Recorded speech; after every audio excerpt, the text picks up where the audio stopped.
For strategy number 4, I am using a word sort. So they are going to sort index cards that have vocabulary words on them and then other index cards that have definitions on them and match them together for the word sort. This is a very high advanced level because they will need to be able to learn and read the vocabulary words and definitions pretty thoroughly.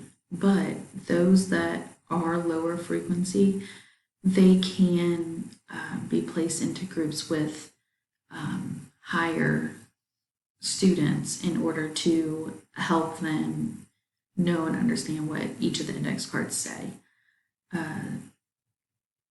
The TEKS for this one is to measure, compare, and contrast physical properties of matter, including mass, volume, states, temperature, magnetism, and the ability to sink or float.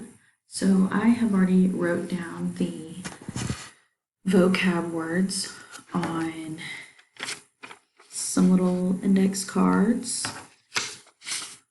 along with definitions. So they are going to read these.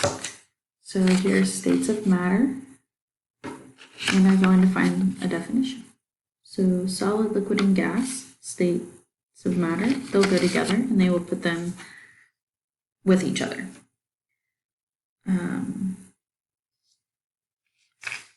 Physical property of an object that describes how much space it takes up, right here.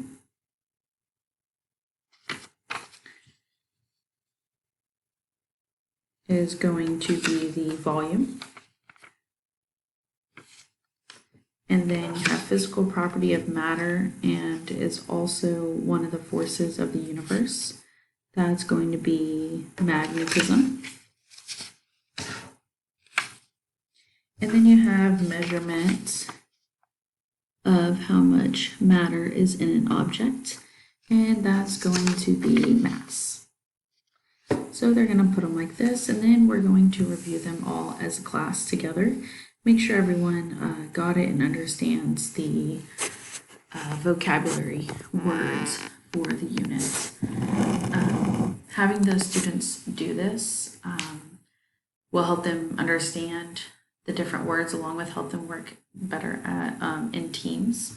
Working with teams, some students will have a better understanding than others, and they'll be able to work together and help each other out to grow further understanding together.